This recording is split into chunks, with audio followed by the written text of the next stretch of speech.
Now, if you've been around the platform fighter genre for a while now, you may have heard of the rise, and subsequent fall, of a game called Slap City.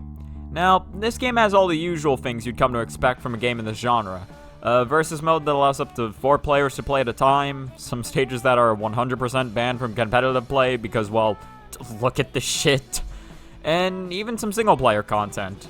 Although buried in said single-player content is one mode you might not expect. The story mode. That's available to most of the cast. The story mode itself is simple enough. You play as each of the characters, platforming and fighting through the titular Slap City, but that's not all that's here. For anyone stubborn enough to find all these funny little tokens, we'll find that they've unlocked a new stage, the Secret Skyway. This stage is a little more demanding than the main story, but not anything too bad. That is until you reach the end. Sure, you could just get the flag and beat the level, but if you decide to go just a little more to the right, you'll find that one more jump awaits you. Now, naturally, you'll start to wonder what could be over there. A new character? Additional lore? Tipsy Rule 34? So you take your curiosity and cross the gap, only to be met with a new one.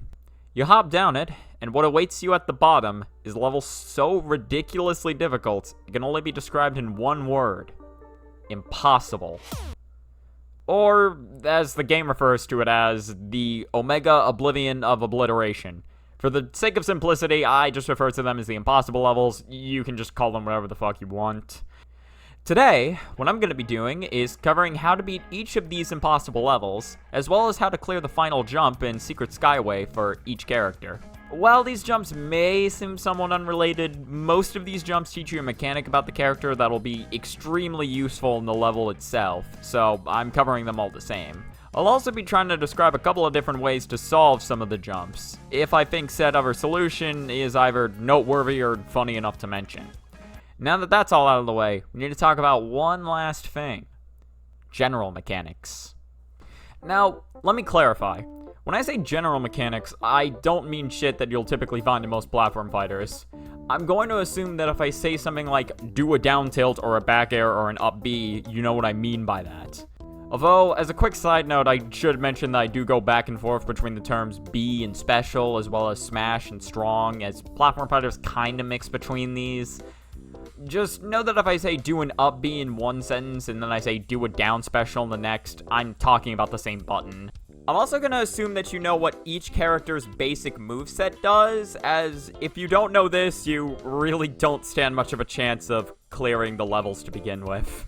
Luckily, even if you don't know the character's basic movesets, or just want a refresher, the game does provide a how to play section that has a character portion literally describing each of the character's basic movesets, as well as secret tech. In fact, a lot of the secret tech is what I cover for the characters themselves, although not all of it's covered for some reason. Getting back on topic though, I'm also going to assume you know some more advanced platform fighter mechanics, such as DI, or at the very least I'm going to assume you can just look it up if you don't know. It's not that hard to find. What I'm going to be talking about instead is general mechanics that only pertain to Slap City, the biggest of these being the clutch button. Now, if you've never played Slap City before, you might be wondering what the hell a button called the clutch button could possibly do. It seems unassuming at first, only having a little icon appear above your head when held down, although for some reason it doesn't do this in the story mode. I don't know. But what this button can achieve is fucking magical. We'll get into everything this button can do a bit later, but all you need to know for now is that the clutch button can completely reverse your horizontal momentum while performing certain moves. Or, in simpler terms, it lets you turn around while performing something like a side B. Most of the moves that can be clutched are special moves, strong attacks, and another thing I need to cover. Air strongs. Performed by simply hitting the smash attack button while in the air, the air strong, while not limited only to Slap City, is not a very common mechanic. And it's definitely not common to see everybody in the cast having an air strong. Unless you play Nasby anyway, and hey, would you look who made that? Getting back on topic though, while air strongs are in the game, they only exist as one move. There is no up, down, or side air strong, it's just Air Strong.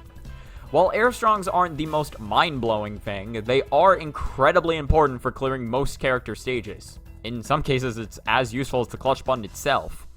Speaking of things that are useful, though, here's the last tech I need to talk about. I don't actually know if there's an official name for this tech, so I just call this one attack-cancelled wall jumps. This next tech is going to be a bit awkward to describe because attack-cancelled wall jumps aren't really a mechanic, but from what I can tell anyway, seem to be more of an exploit that the devs thought was cool. Because, to be fair, it is. What attack-cancelled wall jumps let you do is gain height off the same wall you performed a wall jump from, which under normal circumstances isn't possible because when you perform a wall jump, the game places you in a temporary state where you cannot influence your character's movement.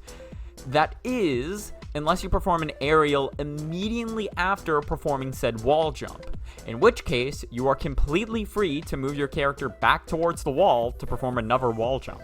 Repeat the cycle a couple times to find that you've actually gained some pretty decent height. In most cases, anyway. You see, how much height you can gain is completely dependent from character to character. Typically, the characters that have good attack-cancelled wall jumps are on the floatier side with an aerial that has very low end lag, unless that aerial is neutral air anyway, the combination of which gives them not only more height on their wall jumps, but also allows them to jump sooner once they get back to the wall. I've made a little tier list to show where everyone more or less stands with their attack-cancelled wall jumps, so pause to read if you're interested. That being said, though, not everyone, even the characters with a good attack-cancelled wall jumps, are required to use them to get through their levels. In fact, only a little under half of them are actually required. Although half is still a decent number, and they can still be useful even in the stages where they aren't necessarily required. So getting used to them would be a good idea. Speaking of getting used to attack-cancelled wall jumps, I'd like to mention how you should realistically be doing these. If you're only familiar with wall jumping in Smash, you might try doing these by using the stick to wall jump. As somebody who originally did this for attack-cancelled wall jumps, let me tell you that this is probably about the worst way you can perform these. If you go into the controls, you can set alternative wall jump inputs, like for instance the Rivals wall jump, where you hold into the wall and press jump, or the one I personally prefer for these, which is to have the clutch button be recognized as a wall jump input. Remember when I said this button was magical? The reason you don't want to be doing these with a stick is because if you use a button to wall jump, then all you have to do with the stick is hold into the wall, which lets you focus more on the timings for the wall jump and the aerials, as opposed to focusing on trying to perfectly move the stick back and forth. Now, if you still want to have tab wall jump on, as well as clutch wall jump, there is a setting for that, so feel free to make use of it. Unfortunately, for all the Rivals wall jump fans out there is no setting that allows for both Rivals and Smash wall jumps in a single setting, so I'm sorry for your loss. But hey, that's just another boon for all the clutch users out there. That's all for the general tech, although I will be discussing plenty more tech as the video goes on, so look forward to that shit. With that out of the way, let's finally move on to the first character, Ittle Dew.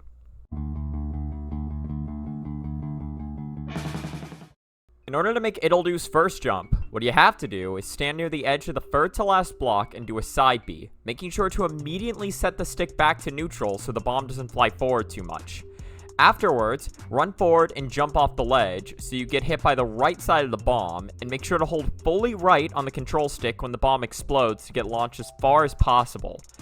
Once you start losing height, perform a down B, and once you start losing height again, perform a double jump air strong. After you see the ledge you're aiming for, perform an up B onto the ledge.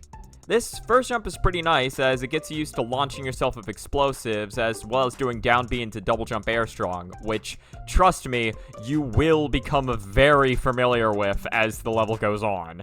With that out of the way, it's now time to cover the first impossible level. To make the first jump of the level, you can just simply do a full hop, and once you start getting close to the spikes, perform a down B. Once you get close to the spikes again, perform a double jump, and then do an up B going straight down to get past the spikes. Or you could do an air dodge if you're feeling stylish. There's a couple of different methods for this next section, but the one I find the most consistent is to position yourself up against the wall, dash left, and then perform a full hop at around the time you reach the flag. Once you're underneath the first ceiling spike, perform a down B, which should get you over the second spike pillar. Once you're about 2 blocks above the floor spikes, perform a double jump air strong to get over the third spike pillar. Once over it, hold back to the right to halt your momentum, and then do an up B to the left to get past the spikes. Note that if you don't halt your momentum before up B'ing, you'll most likely just crash into the spikes and die. Getting back on topic though, after running past the B's, you'll encounter a 13-meter wall. To get over the wall, simply perform a full hop, and at the peak of it, perform a down B. And at the peak of that, do a double jump air strong, and then perform an up B going straight up, and then drift left at the end to make it onto the ledge. And with that, you're now at the 17-meter wall. Welcome to what I consider to be the first truly technical trick of the level. In order to make it past this wall, what you have to do is stand up against the wall, and then do a side B to the right, while making sure not to angle it. Immediately after the bomb comes out, dash to the right and perform an up strong to send the bomb into the air. Immediately after that, perform a full hop while trying to stay on the left side of the bomb, and make sure you're holding up on the control stick before the bomb explodes to get sent as high as possible. When the bomb explodes, it should send you up and left towards the wall. Before you hit the wall, press the clutch button to tech it, and if you have the clutch button set to wall jump, immediately press it again to perform a wall jump.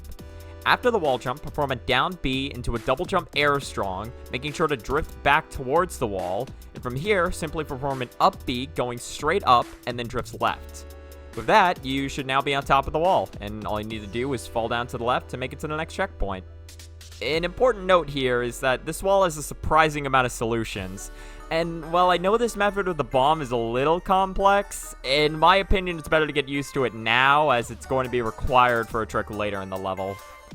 Moving on, this next room is a freebie. Just try to up B your damage tank past all the enemies to the top left corner of the room and run past the B's to make it to the next checkpoint. There's really not that much to talk about here. For the next section, all you need to do is run off the ledge, drift back to the right slightly to stabilize yourself, and then perform an up B once you're right above the floor spikes, making sure to angle it slightly down to the right. Note that it is possible to make it by up being fully right, but inputting down for half a second makes it a lot more consistent. Once you're on the ground, all you need to do is perform a grounded up B going right and then down to make it past the spike tunnel. For this room, you need to run off the ledge and then perform a double jump once you make it under the spike protruding out of the steel beam to make it to the wall. Once there, perform a wall jump as soon as possible back towards the steel beam, and once you make it back, perform a rising wall jump air strong while drifting to the left to make it over the spike pillar. Once over the spike pillar, fall down until you're in line with the spike tunnel, and do an up B to the left to make it through. After that, jump down the next pit, and now you've officially made it to the Giant Chasms section of the level, as I like to call it anyway. To mark the beginning of the section, you will immediately be given a fuck ton of health. You may think at first that it's an infinite amount of health, but trust me, it's not. The health you just got will be useful though, as this next trick is the same one you had to do to get into the level in the first place. The only things of significance to note here is to 1. Make sure you stand in between blocks 3 and 4 to get the side B distance correct. 2. To make sure to have the bomb explode when you're slightly below it so you don't hit the ceiling. 3. That you still make sure to DI fully to the right when the bomb explodes, otherwise you won't get enough distance to make it. And 4, that you make sure to up B fully upright once you start getting close to the bottom blast zone, as the ledge itself will not come into view before you need to up B. Now with that out of the way, welcome to what I consider to be one of the worst tricks in all of the impossible levels. Before you stands a 120-meter gap, and the only tool you're given to cross it is a dumbass moving steel beam. Believe it or not though, this steel beam is all you need. On top of a mountain load of patience. Funnily enough, this is also the first trick that necessitates the use of the clutch button. What you have to do here is run in the same direction the steel beam is moving. I prefer to start on the left side. Then you have to do a full hop rising side B, and then clutch it to reverse your momentum back towards the beam. Preferably with the clutch happening after the bomb has come out, but more on this later. After landing back on the beam, you need to keep moving in the same direction as it, and then do another full hop rising side B, followed by another clutch. Keep repeating this until you've hit at minimum like 57 speed, and then do a full hop towards the right. Once you get near the bottom blast zone, perform a down B, and once you start losing height, perform a double jump air strong. Once you get near the bottom blast zone again, do an up B going full upright, and you should be on the ledge, and completely done with this stupid jump. Couple things to keep in mind. You only build up speed while running along the steel beam, even if it's only for a short time, but only if you're moving in the same direction as it. If the steel beam starts moving in the opposite direction from where you're currently running, you will lose a ton of speed. Make sure not to stay on the steel beam for too long to try to avoid this. Another thing to keep in mind that I briefly mentioned before is to not clutch side B too early, otherwise you could risk throwing the bomb directly onto your path. Keep in mind that even if it does happen, you can still try to work around it without losing all your speed, but it's not easy. The best way to do this method is to input side B immediately after the full hop, so that when you clutch it, it's more likely to be later in the side B animation, which means the bomb will go into the pit instead of onto the steel beam. It also lets you focus more on syncing up the timing of your clutch inputs with the movement of the steel beam, as opposed to having to focus on delaying your clutch inputs for the bomb. Now, when it comes to how much speed you need for this jump, I'm not entirely sure what the minimum requirement is. All I know is that the lowest speed I've done this trick with is 57 speed. Although, if you want to have a safer ending, I would recommend building up to around 60 to 70 speed, as that's usually a lot more consistent. Now, depending on how much game knowledge you have, you might be wondering why I don't suggest doing neutral B instead of side B. While doing neutral B is 100% safer because you don't have to worry about a rogue bomb ruining your attempt, I personally find it way more technically demanding.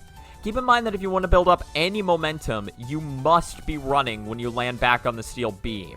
So if you want to build momentum using neutral B, you'll be having to very quickly switch from holding either full left or right back to neutral the second you get off the steel beam. With that being said, though, if you can make the neutral B method work, it is technically a lot more consistent, so go nuts. All these factors combined is what makes this one of my least favorite tricks in all of the impossible levels. Now we're through that hell, though, we get to move on to what is probably the most technical trick in the level. Although thankfully it's nowhere near as bad as the previous trick. In fact, the method we do for this wall is very similar to the method I described earlier for the 17-meter wall, just with a lot less wiggle room. So if you didn't get used to the method then, you're gonna want to get used to it now. In order to get past the 21-meter wall, what you have to do is stand in between blocks 3 and 4, and then do an unangled side B, immediately followed by a dash into an up smash to hit the bomb straight up, preferably with you being towards the right side of the bomb when the up smash ends. Then, you need to do a full hop towards the right side of the bomb, while making sure to hold straight up on the control stick, so you DI the bomb up when you get hit. Then, you need to tech the wall, and immediately buffer a wall jump while making sure to hold left. Then, at the peak of the wall jump, you need to perform a down B, and at the peak of that, you do a double jump air strong. You should now be at the left wall, and from here, all you need to do is perform one more wall jump, which at the peak of, you'll need to do an up B going as up and to the left as you can, and you should just barely make it onto the ledge. As I said before, this trick does not have a lot of wiggle room, and is a lot of inputs back to back, so don't feel too bad if it takes, let's just say an hour to get. No reason why an hour specifically, just spitballing here. Oh, also, one more important note. If you're really struggling with this and are confident in attack-canceled wall jumps, you can use them right at the end of the trick to provide yourself with a little more wiggle room. Keep in mind, though, that if you're doing attack-canceled wall jumps with Ittle Dew, make sure to do them with up air. I used to think that down air was the best aerial for her attack-canceled wall jumps for the longest time, but that thought was dumb and bad and wrong, so don't do it like that. Back air is also in contention for being a semi-decent, like, attack-cancel wall jump input, but it's not as good as up air, in my opinion. Regardless of how you did it, you've officially cleared the last hard trick of Ittle Dew's level. It's all a victory lap from here. For this final section, up B 3 times to get past the spikes, and then do a full hop to get next to the wall, and then do a wall jump rising air strong towards the right. From here, simply perform a double jump, and then an up B to the right to make it to the final jump. From here, stand next to the left side of spikes, and then do the classic full hop into down B, into double jump air strong, into up B, making sure to go all the way up, and then drift towards the left when the up B ends to make it onto the ledge. From here, just make the 3-meter jump, have a dance party with the pumpkin, and officially beat the first level. With Ittle Dew's level done, it's now time to move on to character number 2, Masked Ruby.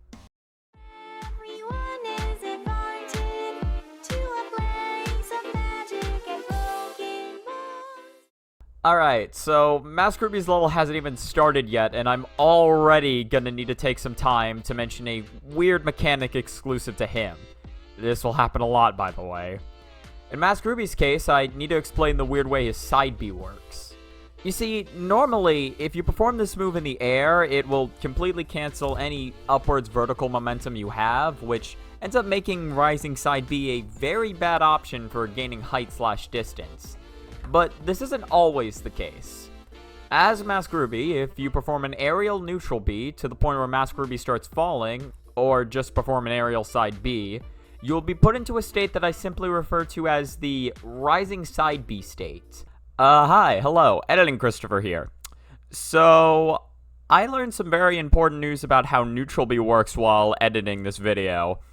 See, how I used to think it worked was that you just had to neutral B until you started falling, but as it turns out in Masked Ruby's character sheet, it actually does describe how many spins specifically you need to do before you can perform a rising side B. So, yeah, that was just dumb on my part. For clarification, it's 4 spins before you need to do rising side Bs, which typically ends up being until around the time you start falling anyway, so my explanation is kind of correct, but I wanted to clarify that so I don't need to re-record every line where I say until you start falling with until you do 4 spins. Just know that if I say when you start falling, I actually mean when you do 4 spins. In any case, Editing Christopher out. While in the rising side B state, you can, as the name suggests, perform rising side Bs until you touch the ground again. You're going to want to get very used to planning around this state, as this is Masked Ruby's main tool for clearing obstacles in the upcoming level. Now that you know all this, all you need to do in order to cross the 35-meter gap that separates you from getting into Masked Ruby's level is to do a full hop near the very edge of the platform and then perform a neutral B. Start drifting right and hold the neutral B until you start falling in order to get into the rising side B state. From here, perform a double jump rising side B and immediately follow it up with a regular side B. After that, perform another double jump side B, and then do one more side B. Depending on how much distance you're able to make with all this, you can finish this off by performing an up B, air dodging, or if your movement was clean enough, nothing. With that, you're now on the ledge and can enter the stage proper.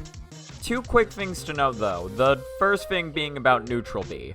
Optimally, you want to perform this neutral B at the peak of your jump, although, to be honest, you can perform this at any point. You can even perform it at the bottom of the screen if your timing's good enough. The second thing I need to cover is about side Bs. Note that doing additional side Bs, even if they're not rising, do gain you more horizontal distance, so the more you can squeeze them in, the better.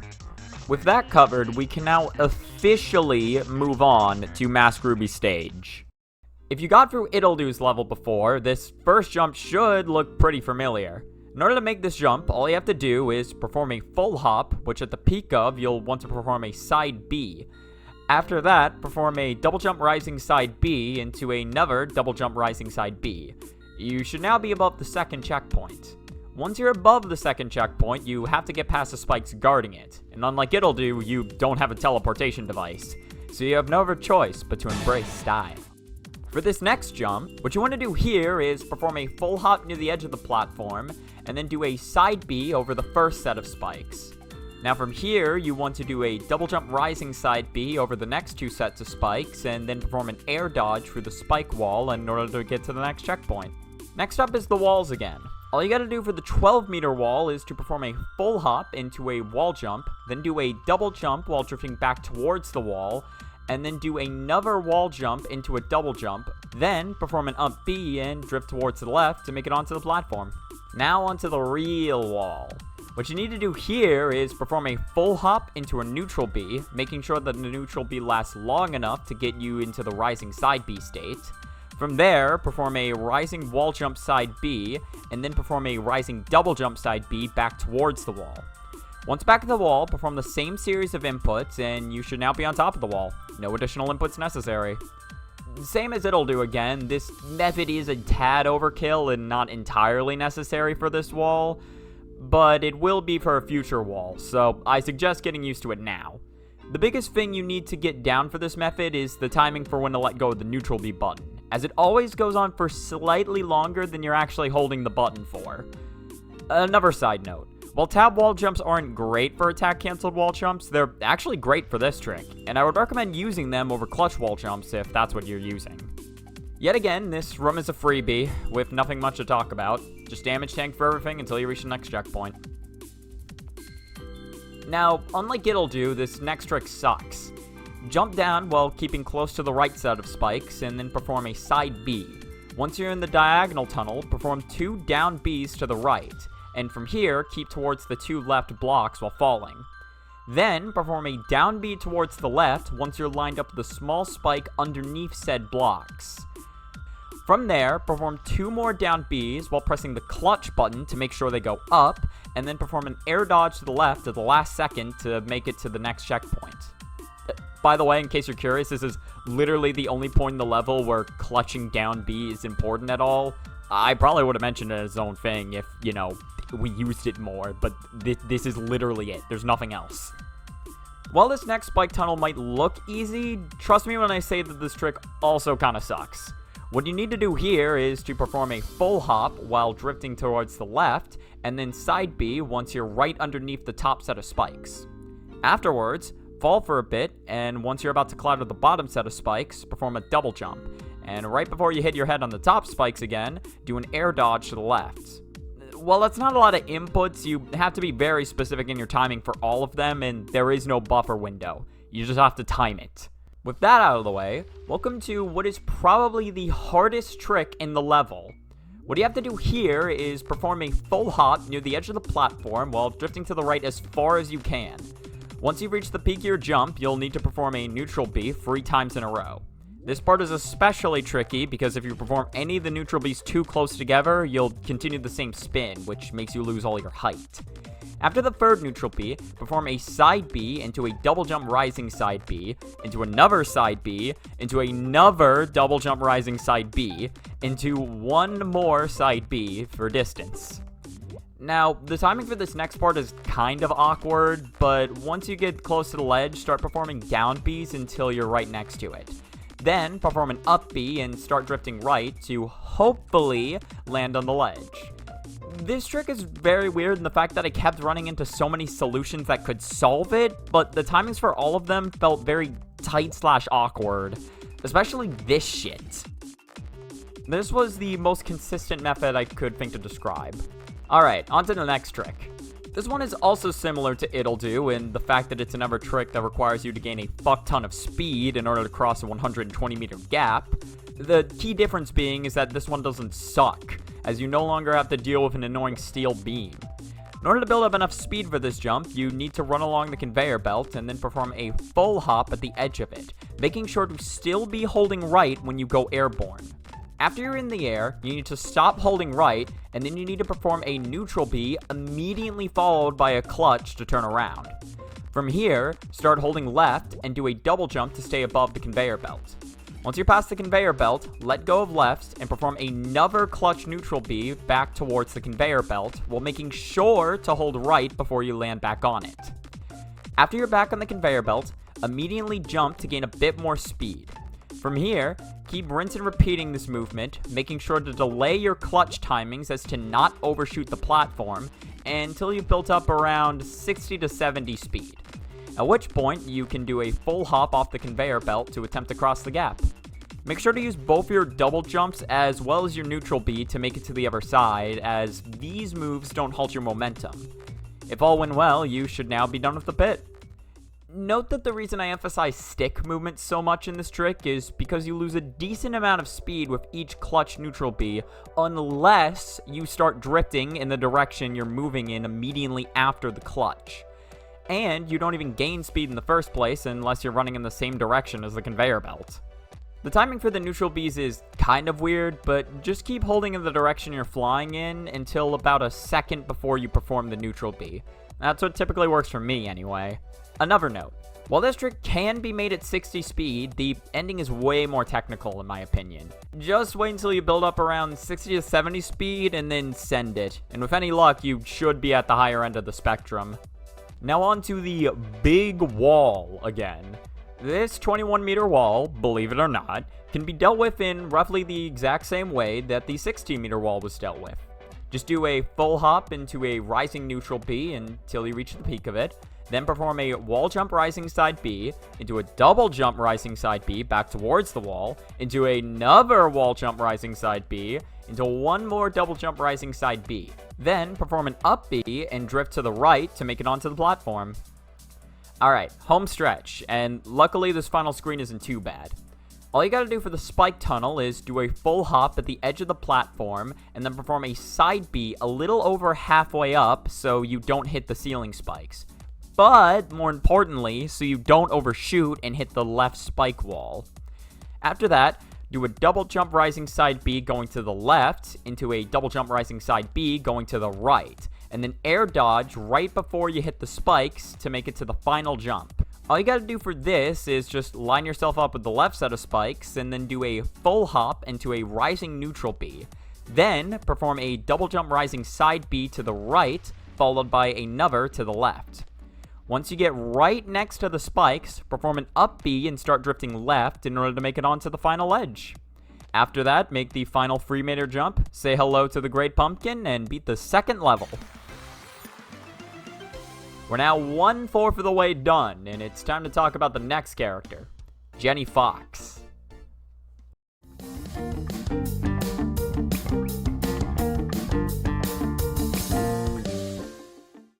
Alright, now it's Jenny's turn, and with her comes a fun new trick. If you perform a down tilt while holding down the clutch button, Jenny will continue to ride around on her skateboard until you either let go of the clutch button or hit a wall. While this may seem useless at first, this actually gives you access to a couple new options.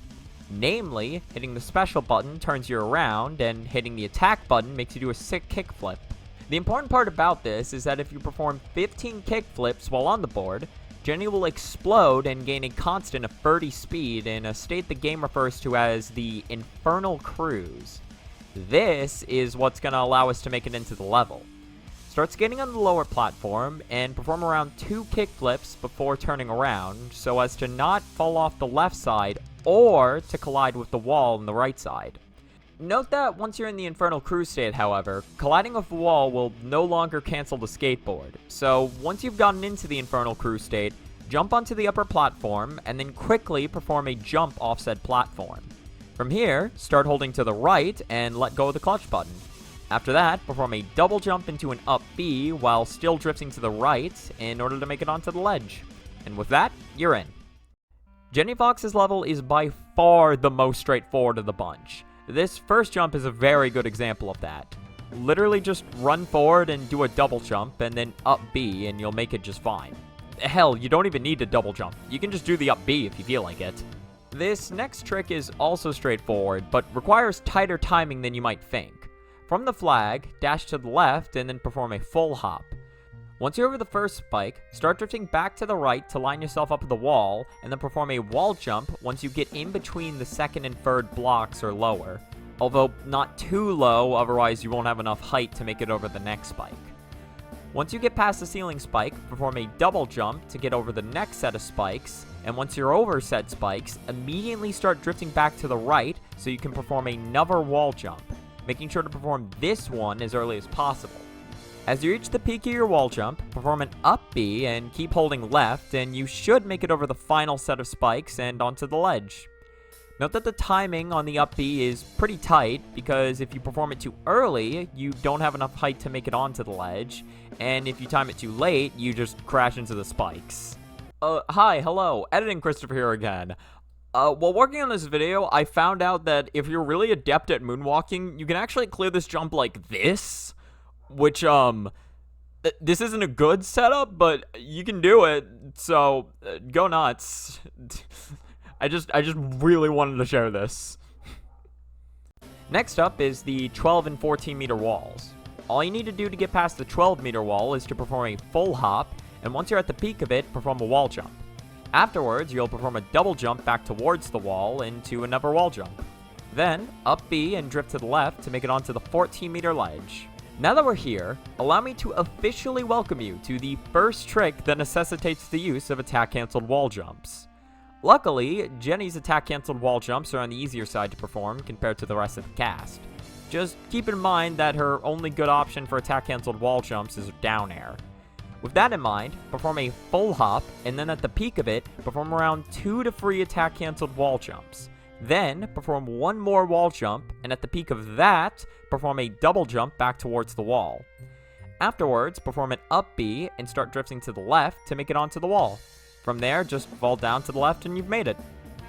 Note that you can perform one more wall jump after the double jump if you want a little more wiggle room, although it's not necessary. This room, as always, is a freebie. This next jump is a little more on the trickier side.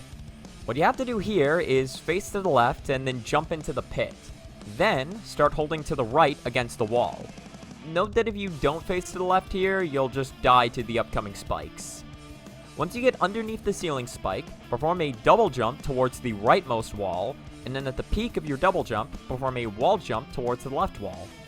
Once you reach the wall, immediately perform another wall jump, quickly followed by a down air to make it over the tiny set of spikes. Once you're in the spike pit, stay near the left side of the spikes, and when the left side opens up, start drifting left.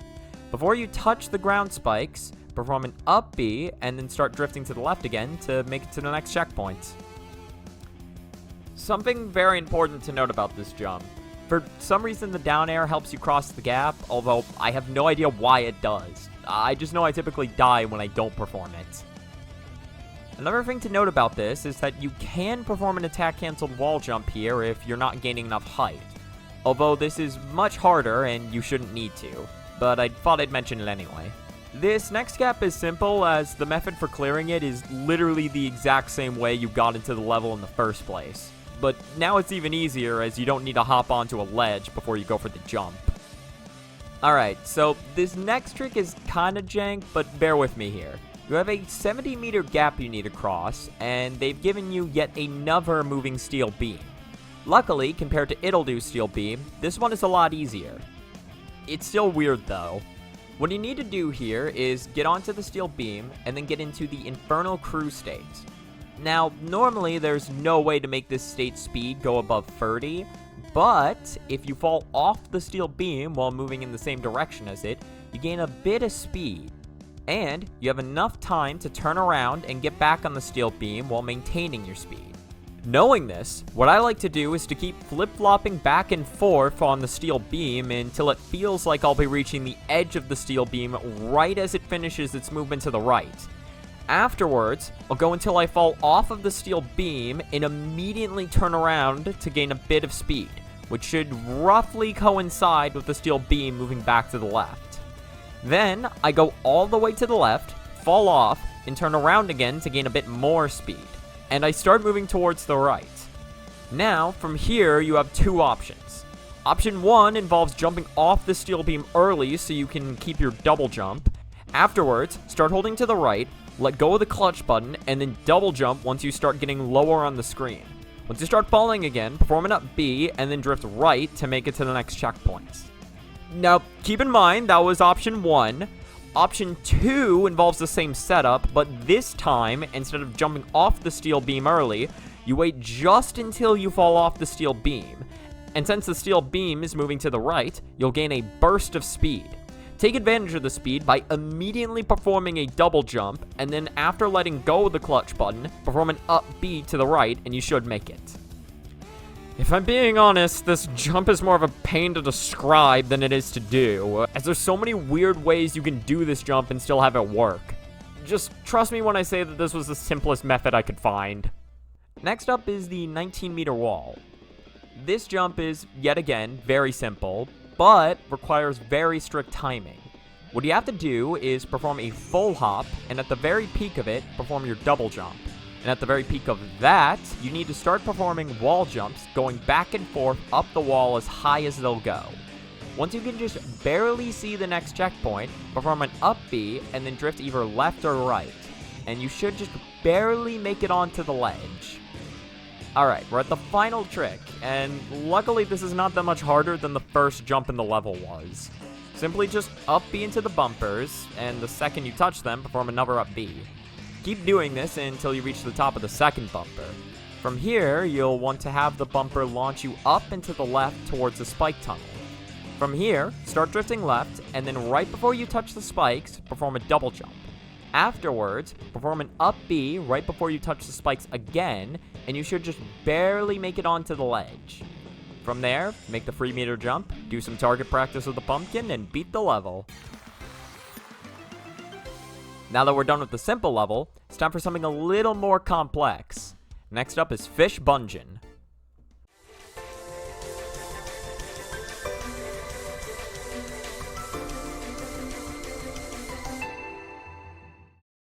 Alright, so for fish, I really don't have any secret tech I need to explain. More so, I just feel like it's important to describe how 2 of Fishbunjin's most important tools work, as I feel like they're kind of hard to figure out entirely on your own. The moves in question being Side B and Air Strong. Side B gains you 29 speed, which, by the way, is only 1 unit of speed slower than Jenny's Infernal Cruise, and is jump cancelable, which means you can leap through the air with 29 speed whenever you want.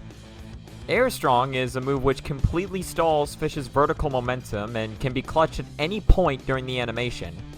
The time when it's most important to be clutched is right at the end when he throws the dumbbell, as normally, Fish will launch himself in the opposite direction from where he's facing. But, if you time the clutch just after Fish throws the dumbbell, Fish will keep moving in the same direction. With this in mind, in order to cross the 55-meter gap, do a side B, and at the very edge of the platform, perform a full hop while drifting to the right. Once you start falling, perform a double jump, and once you start falling again, perform a fully charged Air Strong, making sure to clutch it right after Fish throws the dumbbell to gain just a little more distance. Then, perform an up B and drift to the right, and with that, you should now be on the ledge and into the level proper. Upon entering the level, you will immediately be greeted with what is without a doubt the hardest first jump in any of the levels thus far. You have to deal with the same spike gap as everyone else, except now there's a gigantic wall of spikes blocking the path forward, and Fish's muscles were not exactly designed for gaining height.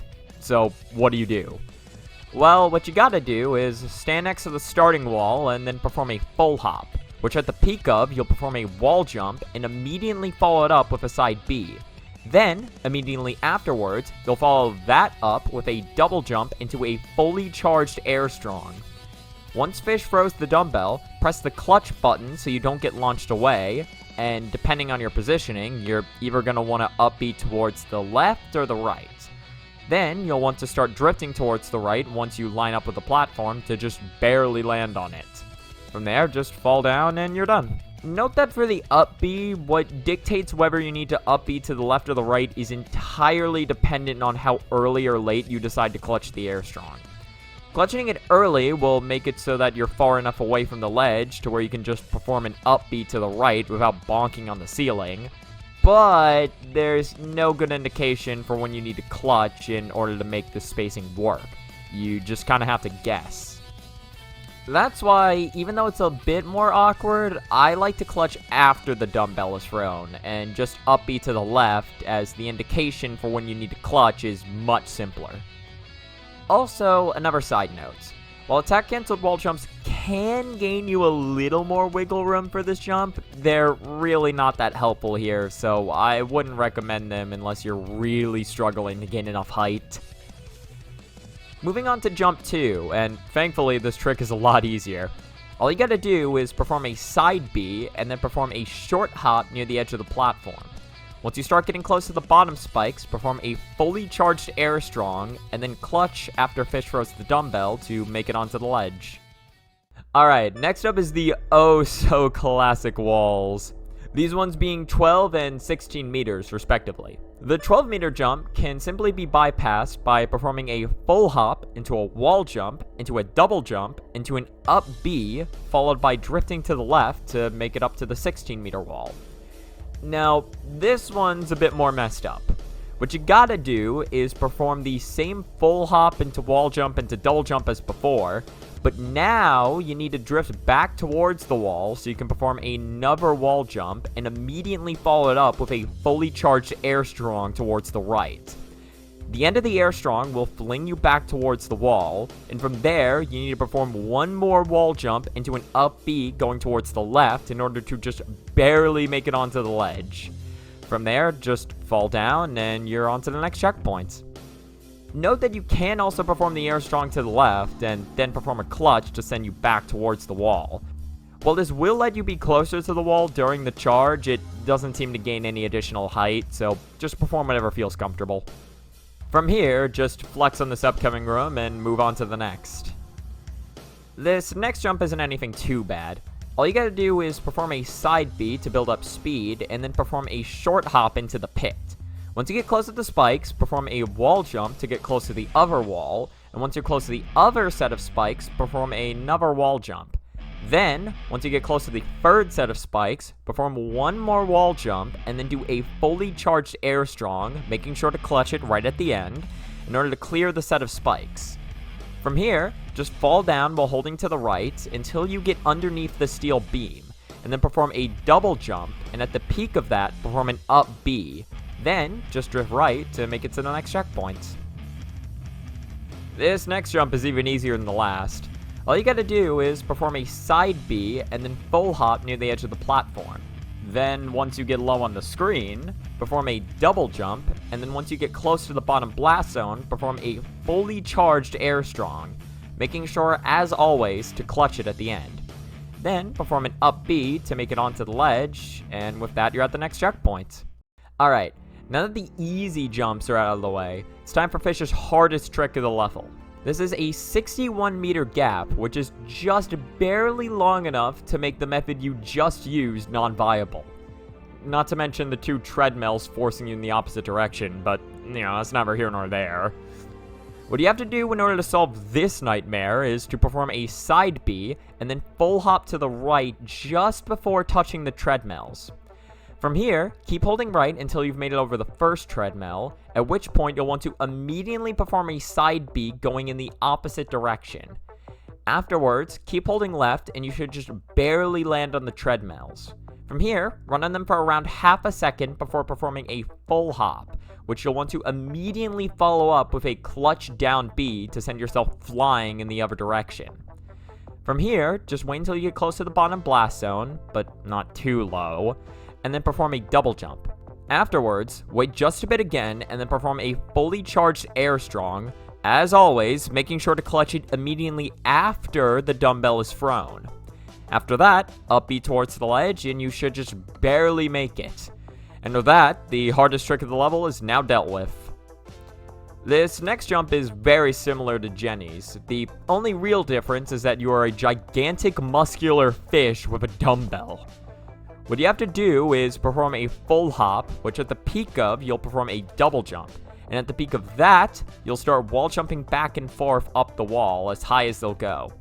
Right before the wall jumps stop gaining you height, perform one more wall jump into a fully charged air strong, and then start mashing up B to hopefully make it onto the ledge. Alright, it's time for the final checkpoint, and same as everyone else before this, it's not anything too bad. To get past the final section, all you have to do is perform a side B and then full hop near the edge of the platform, which will have you immediately bonk your head on a steel beam. Once you get out from under the steel beam, perform a double jump shortly afterwards to make it to the left wall. From here, perform a wall jump, and then at the peak of it, perform a fully charged air strong. Make sure to clutch it as always, and you'll be past the first set of spikes. Quick note, if your timing for the air strong is even slightly too early, you will touch the spikes and die while throwing the dumbbell, so keep that in mind. Now, while this final trick is simple, the timing for it is very tight, so you're gonna hear me say the peak of a lot for this jump. Well, a lot more than you already have anyway. What you have to do is stand next to the right wall and then perform a full hop, which at the peak of, you'll perform a wall jump. Then, at the peak of that, you'll perform a double jump. And at the peak of that, You'll perform an up B to hopefully just barely make it onto the small platform in the center. Note that while the timing on this last jump is rather strict, the chances of you dying while going for it are relatively low, so just keep throwing yourself at it and you'll get it eventually. From here, just go to the left, make the 3-meter jump, get warped through space and time by a pumpkin, and finish the 4th level. With that, we're now officially halfway done with the impossible levels. And to get us over the halfway mark, we'll be moving on to Princess Remedy.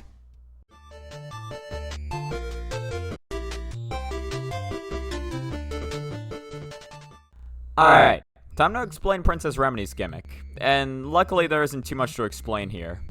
All you need to know about her is a trick related to her up B. Normally, when the timer on her up B runs out and you try to press up B again, nothing happens. But if you still have your double jump and you try to press up B immediately followed by a jump input, you will gain a burst of height that goes higher than if you just performed a double jump. The game has no name for this trick, so I just refer to it as an up B boost.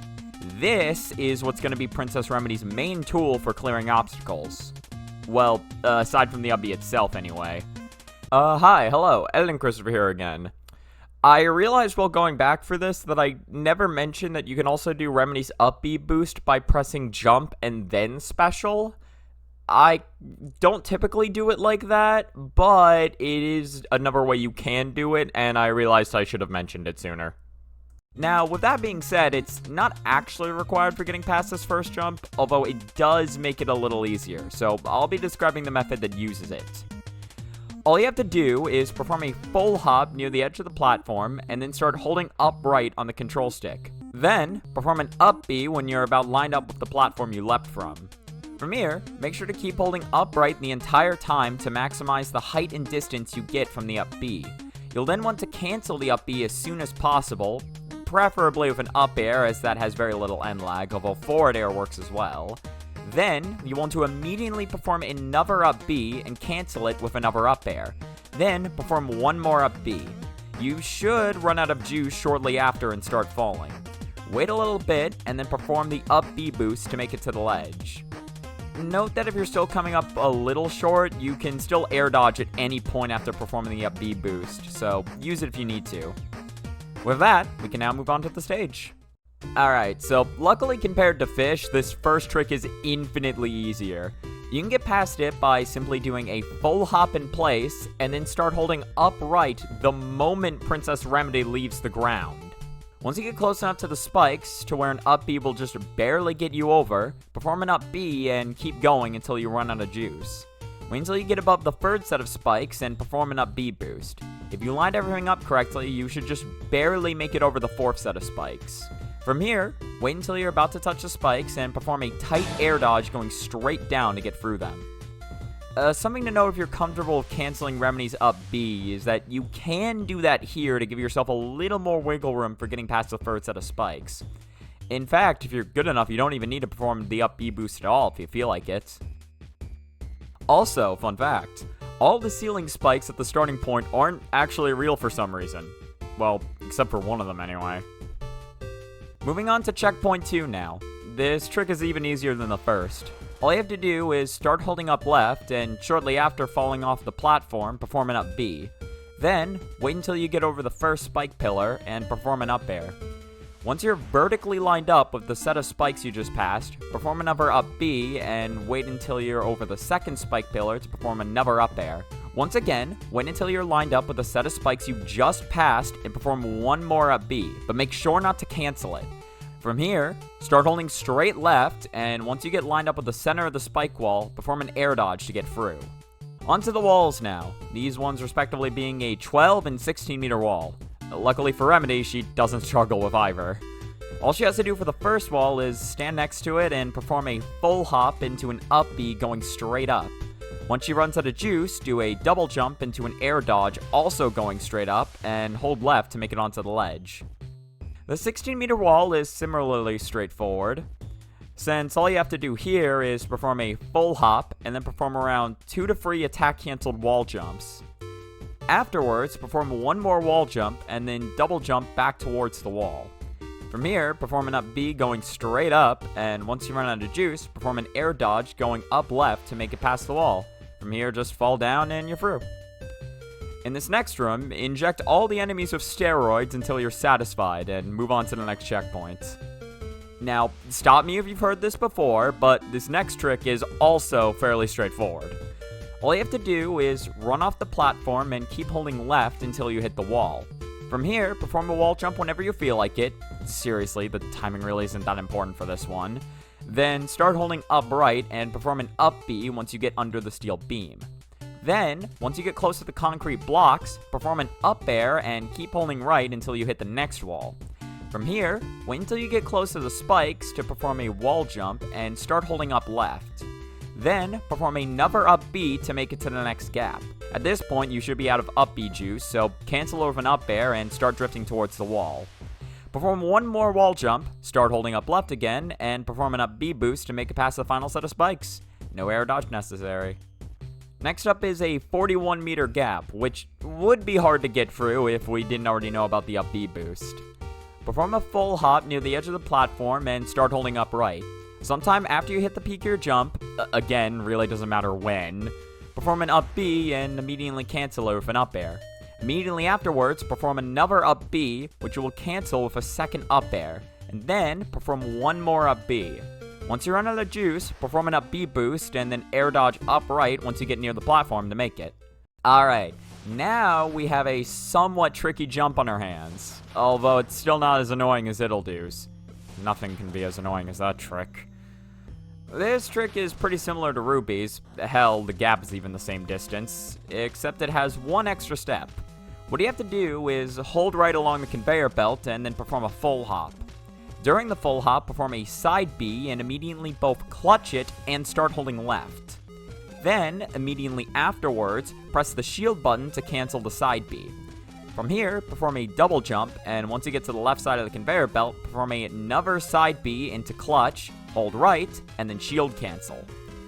Once you land on the conveyor belt again, immediately jump, and you should gain a bit of speed. Rinse and repeat this process a few times, making sure to adjust your timing for the extra speed you're gaining until you've hit around 60 to 70 speed. From here, perform a full hop going towards the right, do a double jump to gain a bit of height while preserving your speed, and once you get close to the bottom blast zone, perform an up B. If you had 70 speed here, you should be close enough to the wall for the up B to get you over. But if you had 60 speed, you'll have to perform some up B cancels into an air dodge to make it to the ledge. Regardless of how you did it, Remedy's hardest jump is now over. Fun fact, by the way, because of the back-to-back inputs you need for this trick, I actually end up having to change my control scheme to have the shield be on one of the bumpers instead of the triggers where I normally have them assigned, as I usually end up getting a double input when I use the triggers.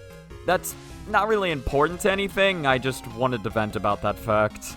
Moving on, this next jump is actually pretty tight execution-wise, but is still very straightforward. What you need to do is perform a full hop, and at the peak of it, perform 4 attack-cancelled wall jumps. Then, perform one more wall jump into an up B, making sure to drift back towards the wall. Keep going up until you run out of juice, and perform an up B boost. Once at the peak of that, perform an air dodge going straight up and drift to the right to make it onto the ledge. As is usual with Remedy's stage, you don't actually need to perform an up B boost to make it past this wall, but I personally find the up B boost method to be a little less complicated than the non-up B boost method. On to the final trick, and as is usual, it's not that bad. Although this initial spike tunnel is a little tight, ideally what you want to do to get past it is to perform a short hop, and before you start losing height, perform an up B and hold straight left.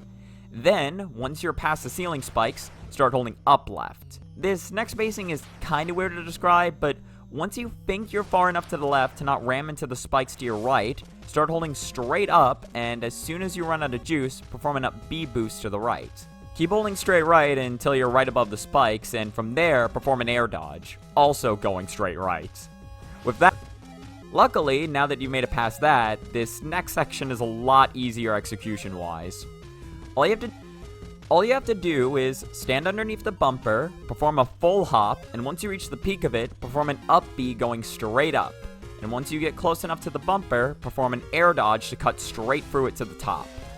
Note that because of this part, I'd recommend standing to the side of the bumper instead of the center, as your air dodge won't have to be as tight. That being said, though, it is entirely possible to do it from the center if you want. From here, keep bouncing until you reach the top of the bumper and align yourself in the middle to get as much height as possible. Then, perform an up B going straight up. From here, start making tiny adjustments to the left, and once you run out of juice, perform an up B boost. Once above the spikes, start holding full left, and then perform an air dodge going up left to make it onto the platform. From here, make the 3 meter gap, have a dance party of a pumpkin, and finish the level. Now, I hope you enjoyed this relatively easier stage, as the next level is anything but. We're moving on to Business Casual Man.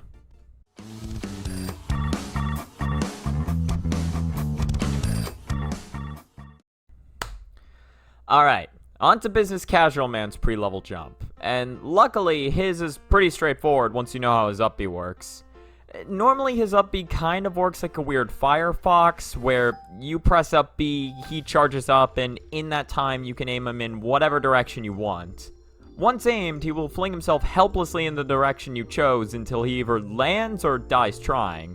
Although in his case, those aren't his only 2 options. If you have $200, which is the amount of money you're set to upon simply landing on the ground in story mode, by the way, you can press the special button to have him perform his neutral B, which will cancel your freefall state, allowing you to perform another up B. Now with that out of the way, all you have to do to make this jump is perform a full hop near the ledge, and then after you start falling, perform a side B. From here, keep holding right and perform an uncharged air strong. Afterwards, perform a double jump, and then once you start falling, perform an up B going up right. Afterwards, cancel the free fall by pressing special, and then perform one more up B going up right to make it onto the ledge. Quick side note, by the way, make sure not to perform the side B before you reach the peak of your jump, as side B cancels all vertical momentum Business Casual Man has upon startup. And with that, congratulations! You may now enter one of the hardest impossible levels out of the bunch. So, this first jump should give you a pretty good idea of what you're about to get into. What you have to do here is stand near the left wall and perform a full hop, at the peak of which you'll then perform a wall jump, and then you'll drift right until you reach the peak of that.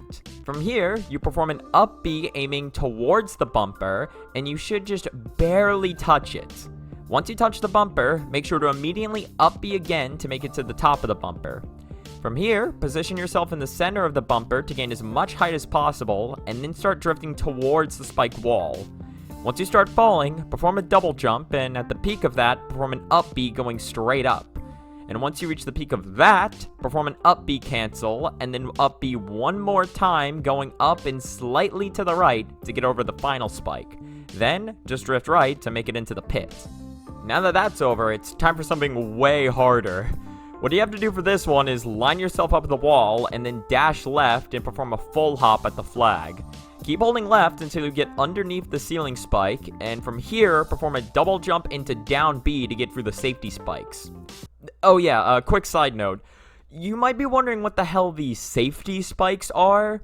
They're something only found in Business Casual Man stage. Their gimmick is that they deal no damage. They only deal knockback. So you have to do moves that have armor in order to get through. Spoiler alert, by the way, this will always be down B. Getting back to the jump, though, immediately after the down B ends, perform an up B going mostly left and slightly up so you don't hit the ceiling spike. And once you get close to the wall, perform an up B cancel. From here, perform an up B riding along the wall, and you should hit the safety spikes. Immediately after you get at a hit stun, perform an air strong and immediately clutch it so you get sent back towards the wall. As soon as the air strong finishes, perform a wall jump, hold down B, and immediately hold left.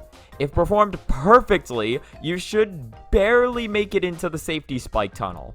From here, just keep holding left and you're done. Important note for the air strong section. Make sure the stick is neutral while performing the air strong, as the clutch itself will give you enough speed to make it back to the wall.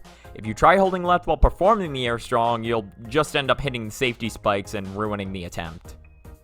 It's time for the walls again, and luckily they're a bit of a break compared to the previous jump.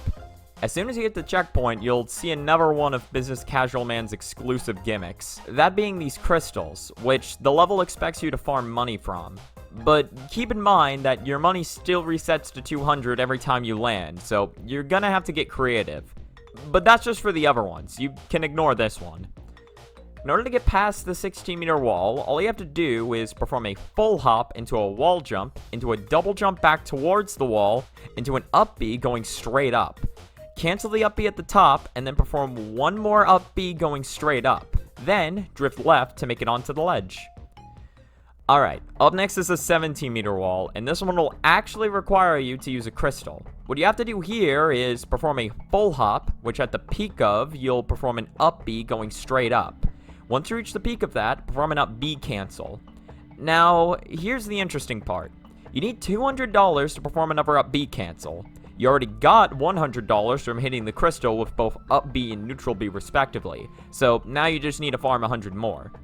How you do that is by performing a double jump into a down air immediately after the neutral B ends, and then performing one more up B going straight up.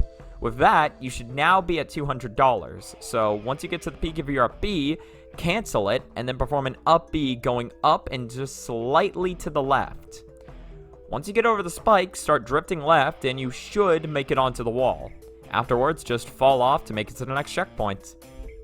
Keep in mind for the 17-meter wall that the timing for it's rather strict, so make sure you're really waiting until you get to the peak of all your jumps / up Bs in order to make it. Afterwards, sell the soul of every living being in the vicinity and move on to the next checkpoint. This next trick is super awkward because it's not all that difficult, except for one part in the middle. What you have to do is fall into the pit and then do an up B aimed directly at the safety spikes. After you get hit, perform a double jump towards the safety spikes and then do a down B to get through them. Now, here comes the tricky part. After the down B ends, get as far to the left as possible, and right before you hit the spikes, perform an up B going up left.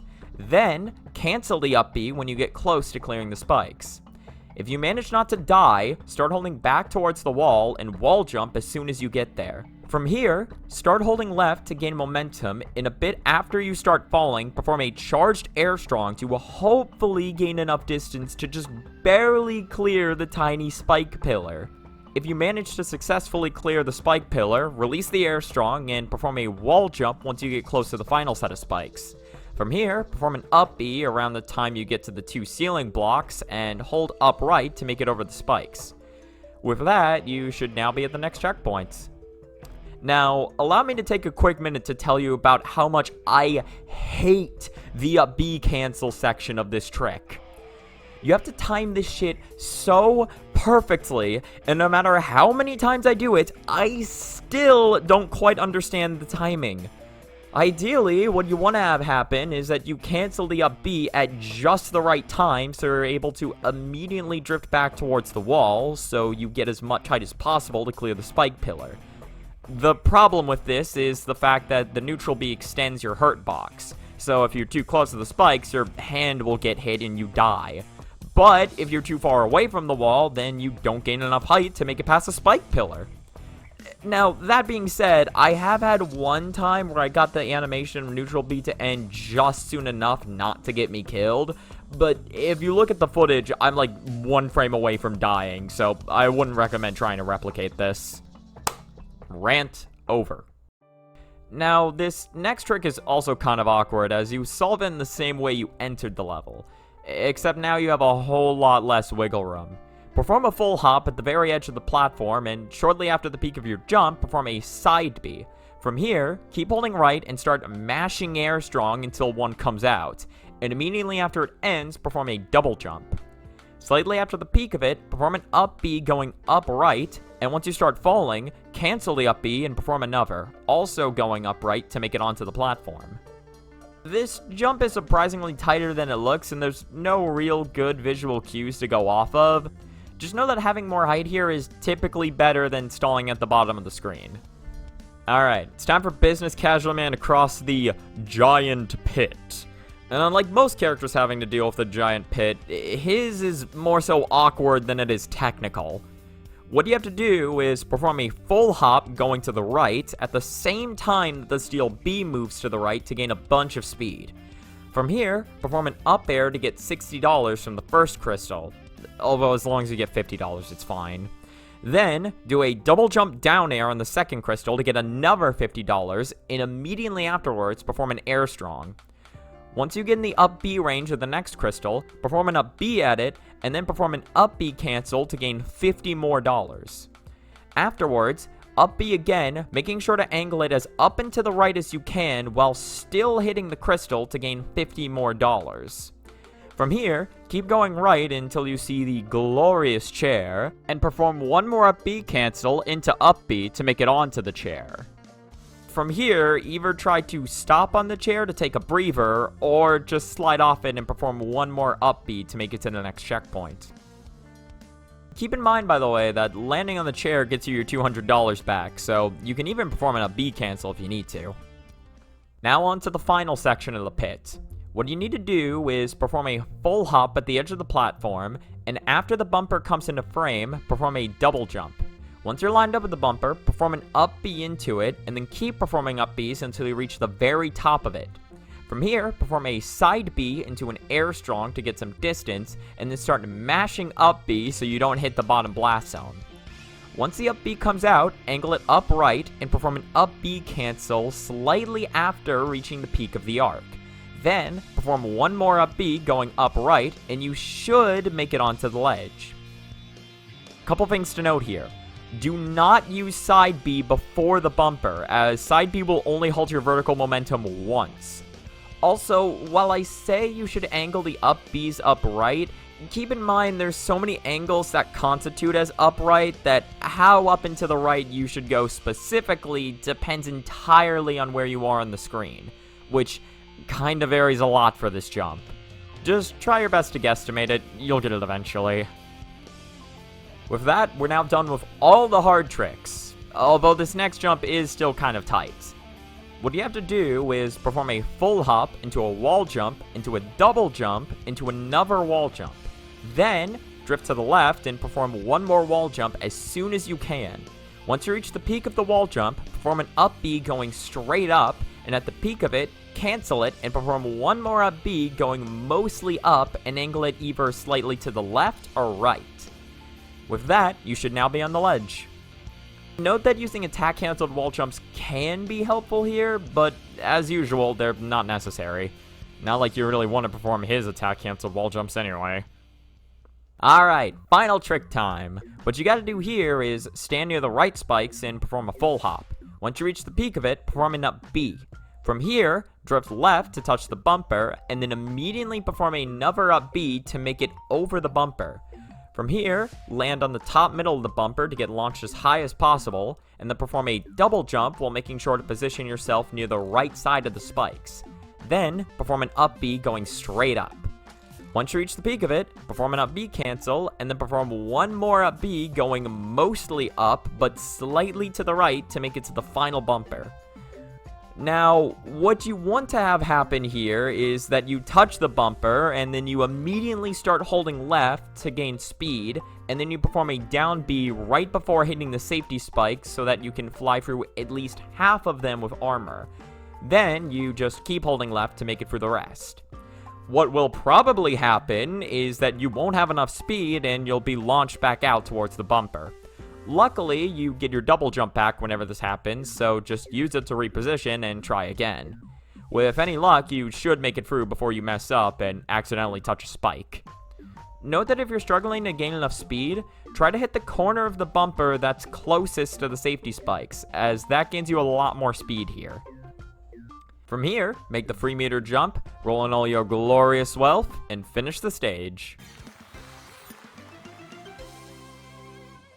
With that is now one of the hardest impossible levels completed. Hopefully the next one will be nicer to us. We're moving on to Goddess of Explosions.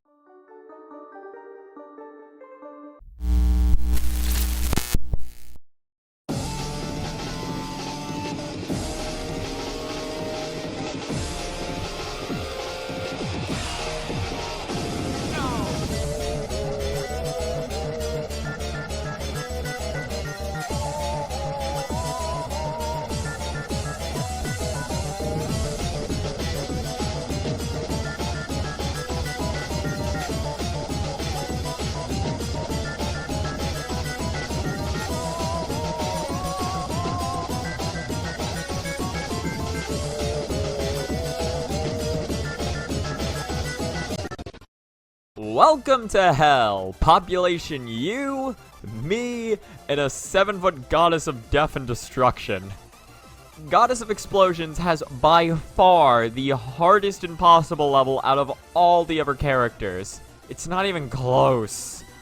Honestly, if you want to do Asha's first and then save this one as the finale, I wouldn't blame you, as this one is a pretty fitting final challenge. Although if you're dedicated to doing these in order, then stick around as we talk about how to even get into this nightmare in the first place.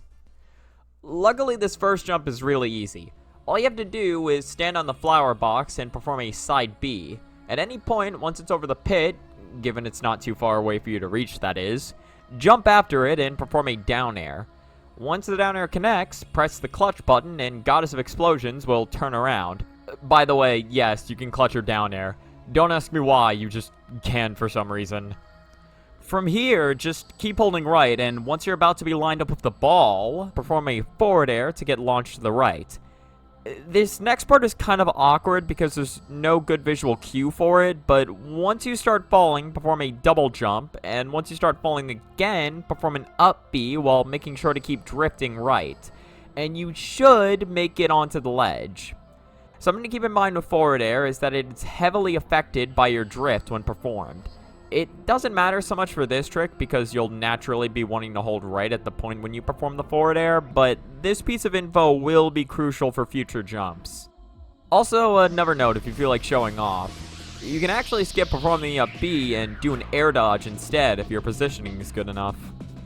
With that out of the way, it's time to get into the hell that is her stage. Hey, so, remember how I mentioned how drift heavily affecting your forward airs was going to be important later? Well, as it turns out, later is now, so let me go a little more in depth talking about why exactly that is. So, Goddess of Explosions has a pushback mechanic with her forward air. Essentially what this means is that every time Goddess forward airs something without touching the ground, she'll be pushed back farther and farther, and this can stack up to 6 times. Understanding how this works is essential for being able to cross large gaps like the one in this jump. You know, like the one you can't even see yet? This is gonna be great. I guess I should explain the jump now, huh? What you need to do is perform a full hop rising side B so that the side B comes out at the peak of your jump. The moment the fireball comes out, perform a fast fall and then immediately do another full hop and start drifting left. Afterwards, perform a forward air, making sure that it both comes out at the peak of your jump, as well as making sure only the right side of it hits the fireball. Otherwise, you'll be pushed back too far to reach the wall. From here, keep holding left, and the moment you reach the wall, perform a wall jump. Afterwards, start drifting right and delay your next forward air for as long as possible to make it as high up as you can. Once your forward air connects, start drifting left again to make it back towards the wall and perform a wall jump rising side B. Immediately after the side B ends, perform a double jump, forward air the fireball as high up as you can while making sure that an inner hitbox of the forward air connects with it, and hold left, which should result in you going slightly upright. From here, start holding right and perform a forward air, making sure the very edge of the forward air connects with the ball for max speed. Afterwards, keep holding right, and you should be close to the final wall. Right before you touch the spikes, perform an up B and keep holding right to make it past the first jump. Although, I'm not done describing shit yet, because of course I'm not. 2 important notes here. 1. Your initial spacing on both the first and second fireballs are crucial to making this work. For the first fireball, make sure you're positioned enough to the right to where you have enough time to land and jump again before the fireball hits the wall, as you want the fireball to have just started coming back towards you for the first forward air. Just try not to be too far to the right, otherwise you'll just fall into the spikes. For the second fireball, how you position yourself after the wall jump heavily affects the timing of your drift/forward airs needed to make this work. Going over all of them would be, well, absurd, so just know that I prefer to hold left for just a little bit longer during the wall jump so that I have about a character's length of distance away from the wall. If you let go early and get sent super far away from the wall, it can still work, but is a bit awkward, and if you don't let go soon enough and end up too close to the wall, then I don't know how to realistically recover it. The other thing I want to mention is that you can perform some attack-cancelled wall jumps in the Rising Wall Jump Side B section, which will provide you with a decent more wiggle room for actually getting over the spike pits. The only reason I didn't mention it sooner is because it's a decent bit more technical, and as you can see, isn't necessary here. But you will have to learn how to do it later, so if you want to start now, then be my guest. Lastly, a fun fact. The first time I tried this jump was on stream with my dad sitting next to me, and this jump was so difficult it took me a full hour of attempts to get it once. All the while my dad was just sitting there, watching me. I could feel his disappointment for me growing with each passing second I failed to make that jump. But then, of course, I got it, and any potential father-son issues we could have had were solved then and there. Moving on, while this next jump is way easier than the one that came before, I'll be describing two main methods for clearing this, as they're about as awkward as each other. The first method involves lining yourself up against the wall, dashing to the left, and performing a full hop once you reach the flag. From here, keep holding left and perform a fast fall once you get close to the ceiling spike. Once you get low enough to where a double jump will just barely get you over the next spike pillar, perform one, and if your spacing was good enough, you should be able to keep holding left until you reach the wall with the final spike pillar. Once you've just about touched the wall, perform an up B and keep holding left to make it onto the ledge. The other method involves dashing left from the flag and performing a full hop. Once you're over the first spike pillar, drift back towards it and perform a wall jump near the bottom of it so you don't collide with the spikes. Once you get near the peak of your wall jump, perform a double jump over the next spike pillar and drift back towards it again to perform another wall jump. Once you've just about touched the final pillar, perform an up B to make it onto the ledge. As stated, both of these methods are kind of awkward. I personally think the wall jump method is a little easier, but it takes longer and requires much better drift control than the first method, so use whichever feels right to you. Alright, next up is the walls. Funnily enough, Goddess has by far the easiest first wall at only 10 meters. All you have to do is perform a full hop into a double jump into an up B and then drifts left. With that, you've made it. Now, to make up for the first wall being so easy, they decided to make the next wall one of the hardest out of all of them, coming in at 20 meters. What you have to do for this wall is pretty similar to what you had to do at the start of the level. Stand at the right side of the ledge and perform a full hop rising side B. Once the side B comes out, fast fall back to the ground and perform a full hop. Afterwards, start drifting towards the left.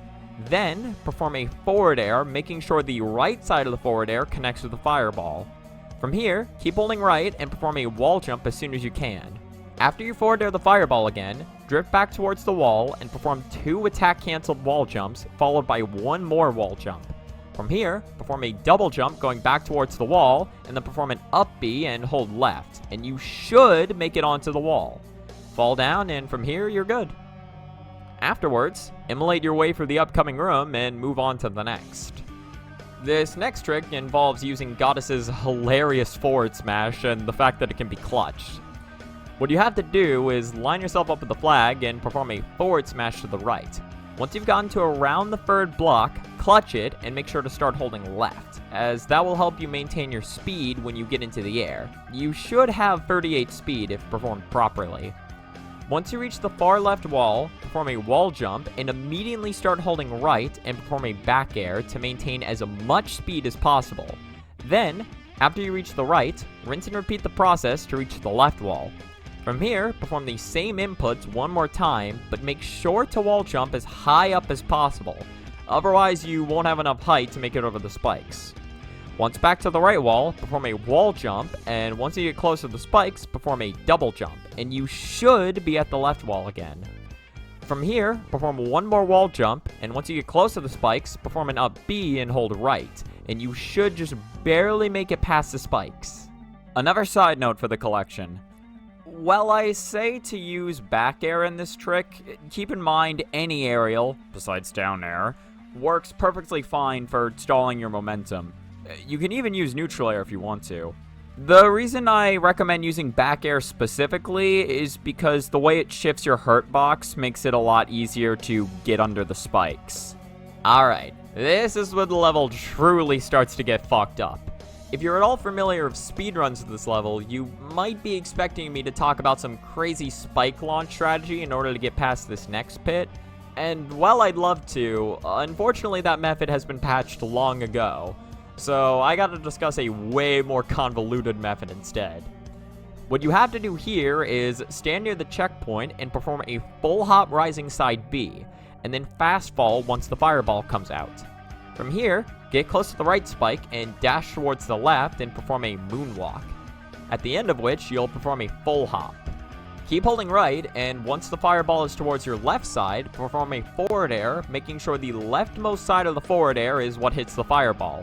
You should fly over the spike pillar, and from here, you want to save your double jump until you're right above the bottom blast zone. From here, use your double jump, and once you're right above the bottom blast zone again, perform an up B and keep holding right to just barely touch a nearby bumper that you will then up B your way onto. Now for the final part of the trick. Currently, you have a forward air charge of 1, so use the bumper to farm up to 6 forward air charges. Note that the side you hit the bumper at will affect the way your character is facing, so make sure to hit the left side of the bumper if you're looking to forward air to the right. Once at max charge, try to have the bumper launch you up as high as possible and perform a rising side B. Then, have the bumper launch you up one more time and perform what is quite literally the clutchest down air of your life. Afterwards, keep holding right and perform a forward air once you're lined up with the ball again. And once you get close to the bottom blast zone, perform an up B and drift right to make it onto the ledge. Alright, a little over halfway into the level, and it's time to introduce another fact about Goddess of Explosions.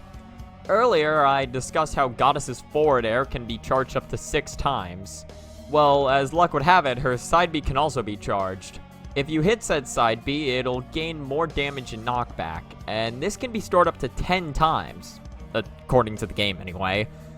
Luckily, you don't need to worry about getting a 10 charge, as funnily enough, this next trick only requires you get up to a 6 charge in order to make it. What you have to do for this trick is, you can either side B to the right, and then neutral B the fireball 5 times in a row, with the 5th neutral B sending the fireball back towards where the bumper was. Wait until you hear the fireball collide with the bumper, then run to the right. Perform a full hop, and once you're lined back up at the ground, hold down air strong. Now, the fireball colliding with the bumper did 2 things. 1, it gave the fireball the 6th hit it needed, and 2, it made it so that the fireball is no longer yours.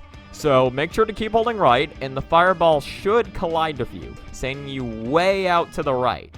From here, just double jump once you get near the bottom of the screen, and once you get near the bottom of the screen again, you should be right up against a wall.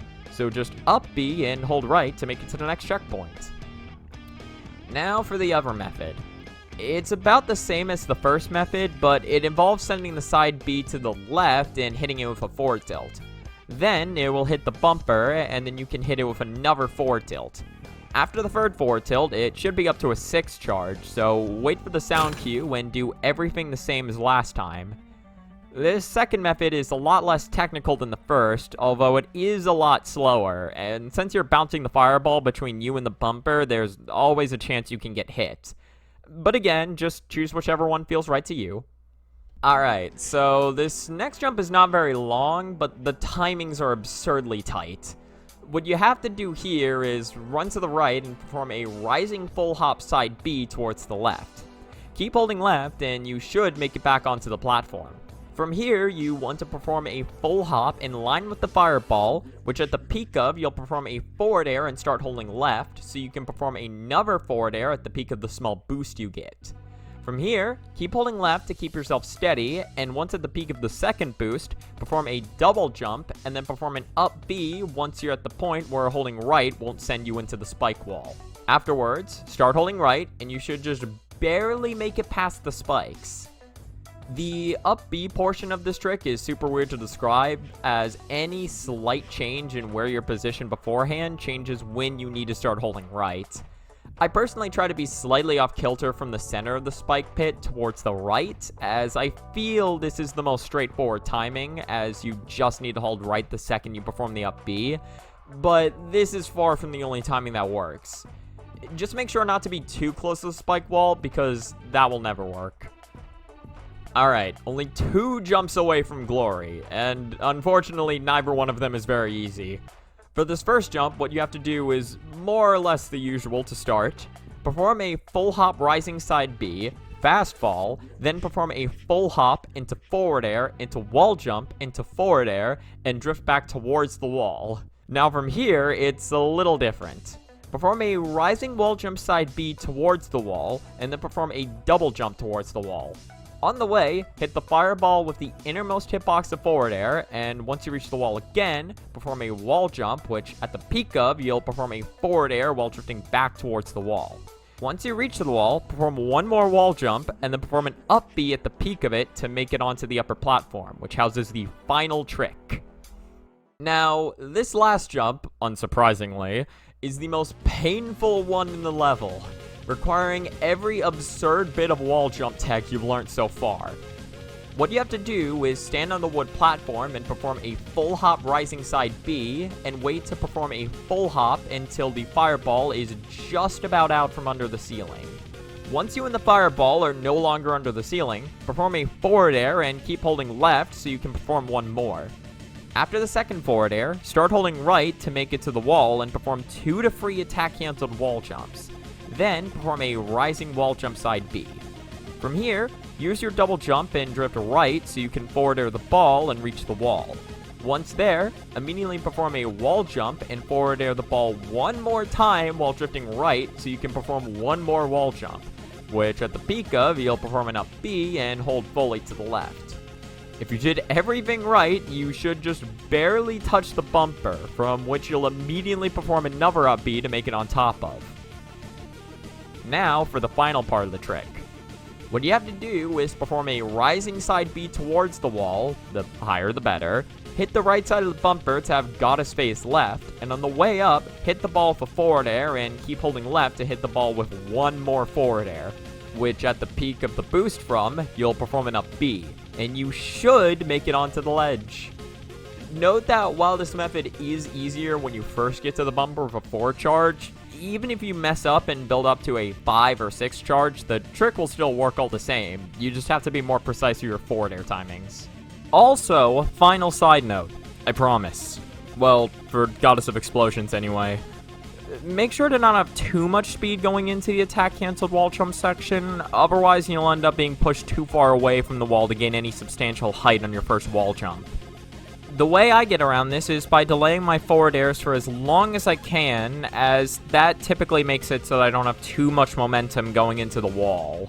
From here, just make the 3-meter jump and blast off again towards the finish line. Now, depending on what order you decided to do these levels in, that may have either been your last or second to last level you cleared. Or, hell, maybe it was even your first. In any case, congratulations on clearing the hardest level in the game. Now that we're officially done with that hell, it's time to move on to the final character, Asha.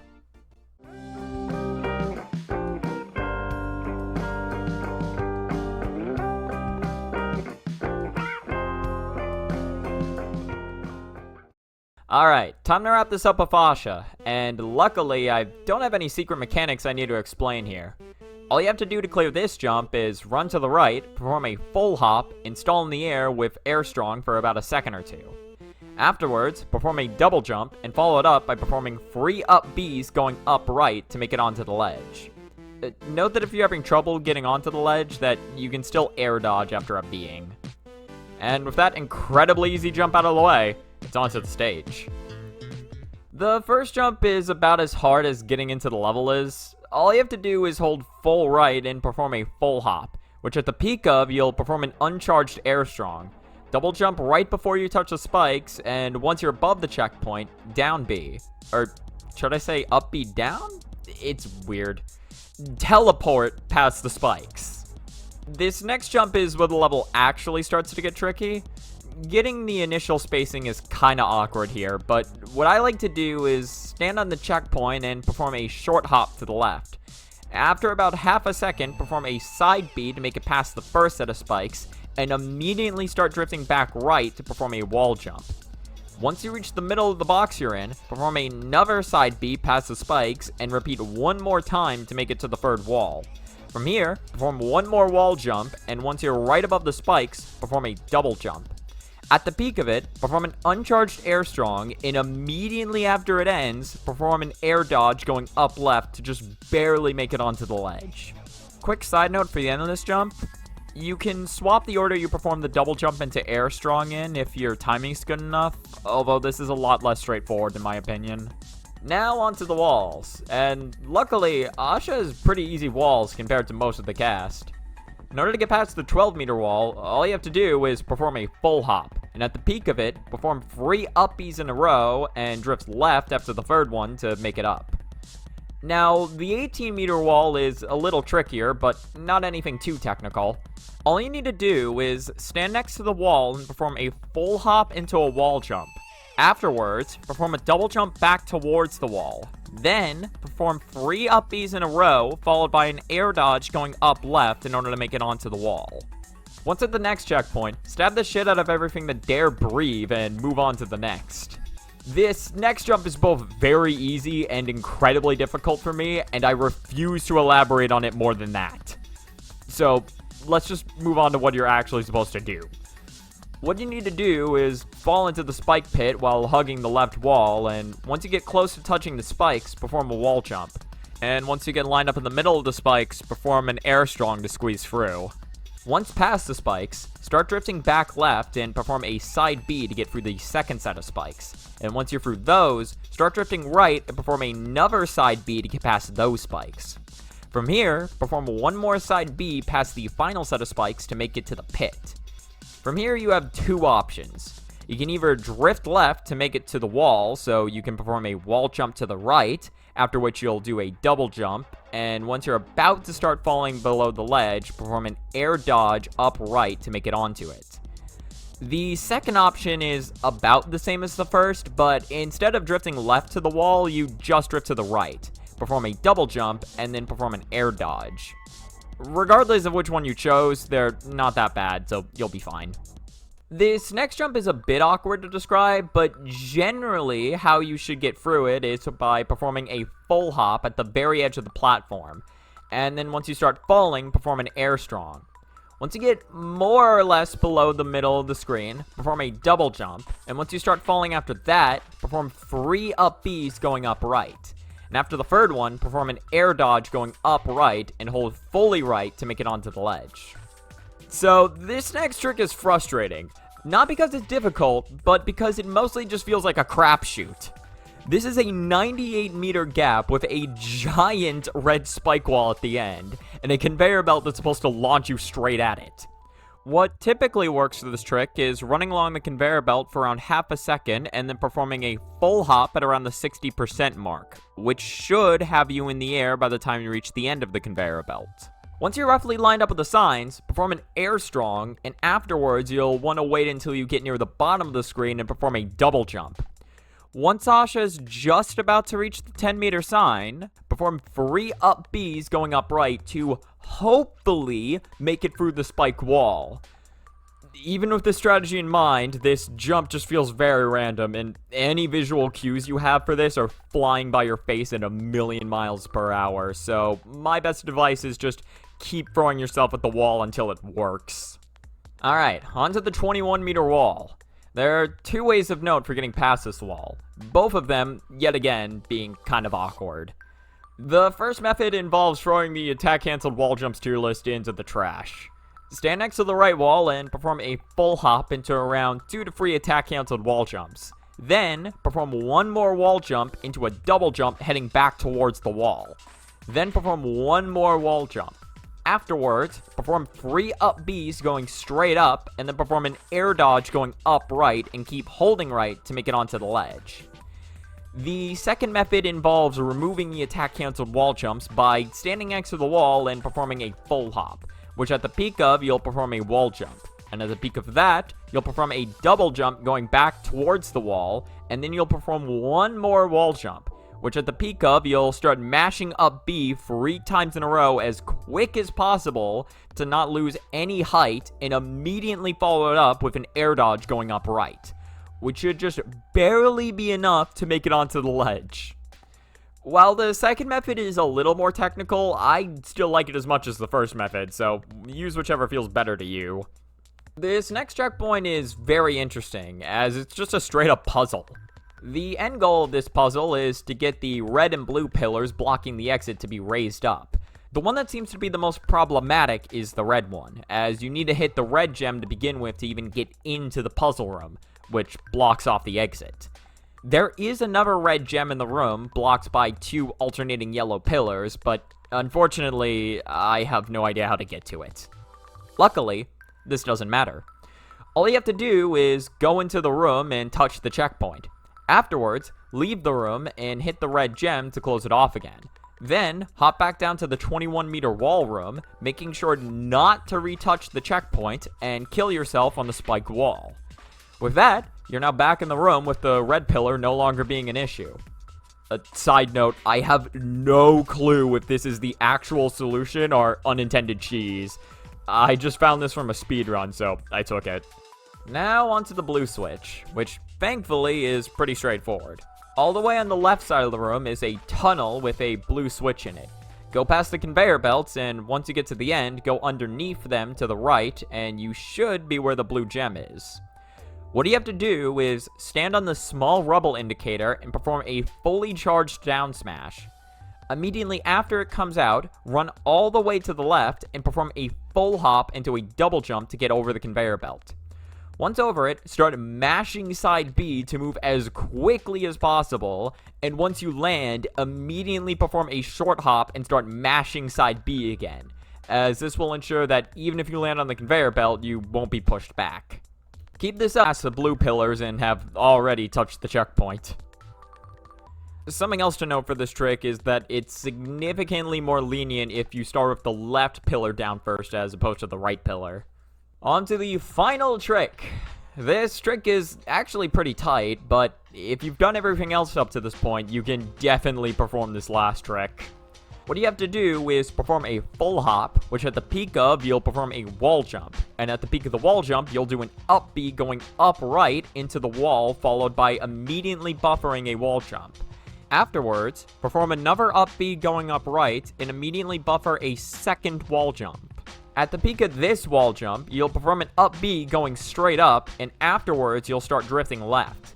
Right before you touch the spikes, perform a double jump, and once you reach the peak of your double jump, perform an air strong, and immediately after that ends, perform an air dodge going up left to just barely clear the final spikes. After that, clear the 3-meter gap, bid farewell to the pumpkin, and finish the final impossible level. Unless you save goddesses for last.